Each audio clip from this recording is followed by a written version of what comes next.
Assalomu alaykum hurmatli yurtdoshlar, sizlar bilan Abubakir Safayev. Videolarim ostida kommentariyada ko'pchilik kuzatuvchilar har xil savollarni qoldirishibdi. Bularning ichida eng qiziqarlisi Zolotaya korona qarzlarni O'zbekiston orqali undira oladimi degan savollar va qaysi holatlarda qarzdorlikdan qutulsa bo'ladi va sizning uyingizga Zolotaya korona xat yuborishi qonuniymi degan savollarni qoldirishibdi. Kanalga obuna bo'lishni unutmang va like qoldirib, kommentariyada o'z savollaringizni qoldirsangiz, keyingi videoroliklarda sizning savolingizni ko'rib chiqamiz. Hurmatli kuzatuvchilar, hozirgi vaqtda ko'pchilikni Zolotaya koronadan qarzdorligi bor va xalq orasida juda ham ko'p har xil fikrlar mavjud. Bulardan biri Zolotaya korona davlatning banki emas. Zolotaya korona ko'pchilikni unutib olgan qarzlardan kechib yuboradi. Bu qarzlarni undira olmaydi degan har xil fikrlar mavjud. Afsuski qonun bo'yicha bu davlatning bankimi yo'qmi, buni farqi yo'q. Birinchi o'rinda bu bank emas, bu kompaniya hisoblanadi. Mikro moliya tashkiloti hisoblanadi. O'zbek tilida, rus tilida mikrofinansoviya organizatsiya.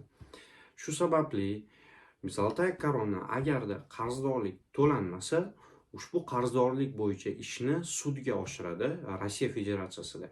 Chunki bu Rossiya Federatsiyasida rasmiylashtirilgan qarz bo'lgani uchun.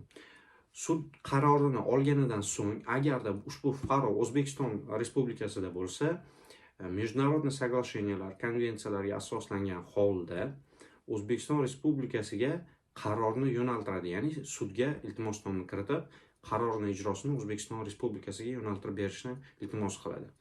Shu holatda xalqaro kelishuvlarga asoslangan holda O'zbekiston Respublikasining sudi bu qarorni tan oladi va majburiy ijroga yo'naltiradi. Ya'ni MIB deb tanilgan bu byuro sizning xonadoningizga borib, qarzdorlik bo'yicha undiruv ishlarini amalga oshiradi.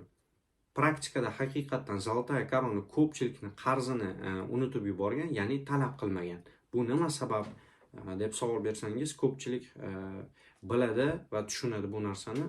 Zolotaya korona juda ham ko'p insonlarga qarz bergan, birinchi o'rinda. Ikkinchi o'rinda esa bu qarzlarni barchasini kontrol qilish, undiruvga qaratish fizически birinchi o'rinda uspet qilmaydi. Ikkinchi o'rinda bu reputatsiyasiga ham albatta ta'sir qiladi.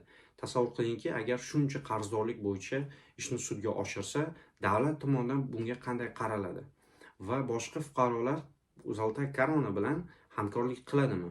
Insonlar Zolotaya koronadan qarzni oladimi? Ushbu savollar ko'pchilikni qiynab qoladi. Shu sababli Zolotaya koronaning politikasi o'zgacha va tushunish qiyin hisoblanadi. Lekin bu degani Zolotaya korona sizdan qarzdorlikni undira olmaydi degani emas. Qonunlarda belgilangan va 100% uning haq-huquqlari bor.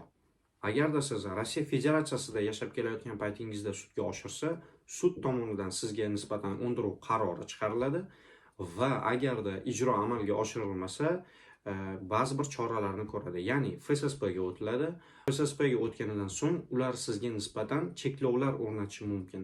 Kartalaringiz minusga kirib qoladi va Rossiya Federatsiyasidan chiqib ketishga taqiq o'rnatilishi mumkin. Hamda sizlardan so'rab qolardim, internet tarmoqlarida hozirda juda ham ko'p moshenniklar faoliyat olib borishmoqda. Ya'ni Zolotaya koronadagi qarzni qanchadir miqdordagi pul evaziga bazadan o'chirib beramiz va shunga o'xshash va'dalarni berib, pullarni o'zlashtirgandan so'ng черный список qilib qo'yib, yo'q bo'lib qolishadi. Videolarimda aytib o'tganman, kanalimga o'tib, qiziqib, tanishib chiqsangiz bo'ladi, qaysi holatlarda qarzdorlikni o'chirish mumkin. Ushbu videoroligimda qisqa va lo'nda qilib aytaman. Ya'ni qarzdorlikni faqatgina moshennichtvo asosida o'chirish mumkin yoki bo'lmasam summa 500 ming rubldan o'tgan bo'lsa, arbitrajniy sudga bankrotstvoga ariza topshirib, qarzdorlikdan qutulsa bo'ladi, agarda sud haqiqatdan bankrotstvo qarorini e'lon qilsa. Bu proses 6 oydan 8 oygacha davom etadi. Shu sababdan ehtiyot choralarini ko'rib qo'yishingizni albatta iltimos qilib qolardim. Kanalimga obuna bo'lib, kommentariyada o'z fikringizni qoldirishingizni iltimos qilib qolardim. Barchalarga rahmat.